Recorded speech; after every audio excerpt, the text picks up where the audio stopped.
Vijana ambao wanapambana na maisha, anapofanya kazi, anapochoka, kimbilio lake ni energy. Ni kweli energy ni nguvu, si ni kweli ni power, si ni kweli Lakini hiyo energy ndani yake inakudanganya ya kwamba una nguvu, kumbe hauna nguvu. Haujanielewa bado. Unapohisi njaa, unapokunywa hiyo energy, unajihisi umeshiba, si ni kweli Unajihisi umefanya, ndugu zangu, umeshiba. Swali ni kwamba hivi tiba ya njaa ni energy?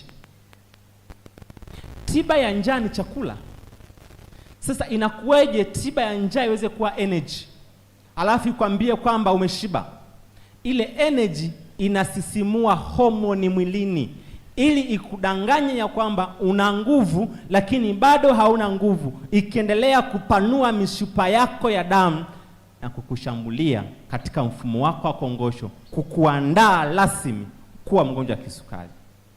Huu ni mpango wa shetani katika vazi la utandawazi, katika vazi la viwanda, katika vazi la sura nzuri.